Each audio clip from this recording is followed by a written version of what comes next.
Now let's go ahead and hop into the continents and the quarterfinals, because these are interesting and completely new.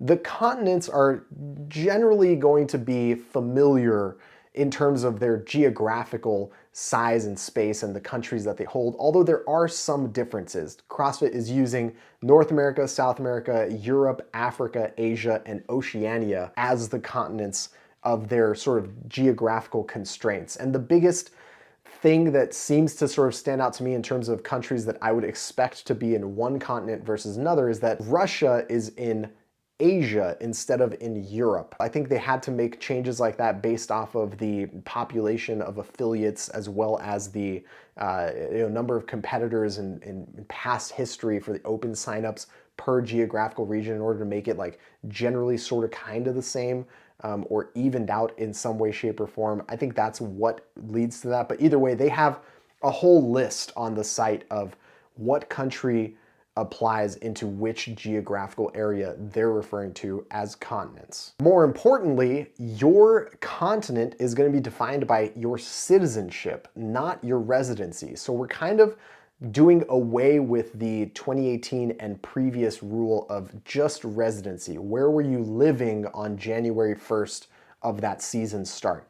Instead, they're using citizenship, which is what we've seen with the national champions and nationality over the past couple seasons. If you have a dual citizenship, you get to pick. If you're a citizen of a country but live in a different country, you get to represent the country that you are a citizen of. It's your passport that decides. It's your citizenship that decides which country you're in, which then decides which continent you're competing in. Now, as far as qualifying for those quarterfinal events, the continents are each going to send the top 10% of men and women and the top 25% of teams to compete in that online quarterfinals event. Competing in the quarterfinals is going to take place over the course of a weekend. The individual quarterfinals are an online competition in early April.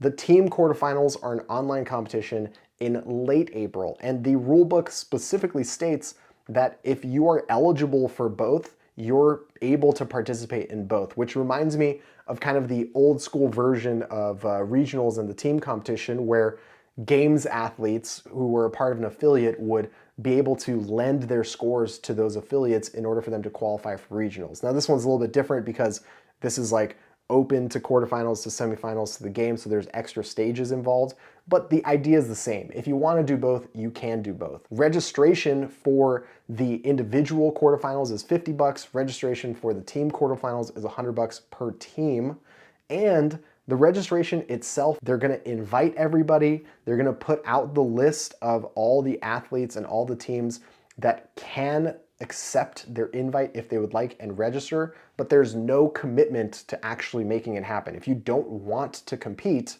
you don't have to compete, you don't have to register. And you have until the score submission of that weekend is closed to make your decision. So it's just like the first week of the Open. Registration for the Open doesn't close when the first workout is announced. Registration for the Open closes when the first week of submissions is due.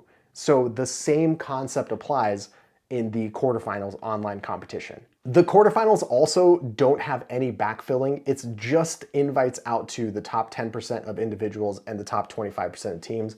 That's it. So if somebody on that list of eligible participants that gets invited to the quarterfinals decides, you know what, I don't really want to do this. I'm not going to pay that $50 or my team's not going to pay that $100 to compete in this.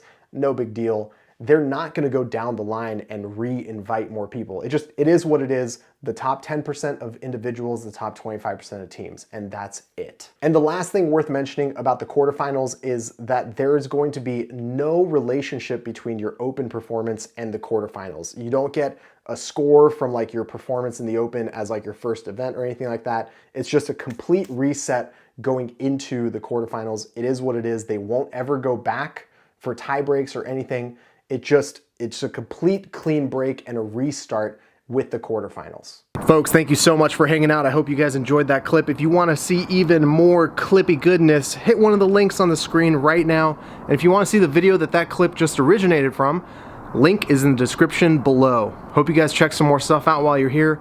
Enjoy. I will see you very, very soon. Take care.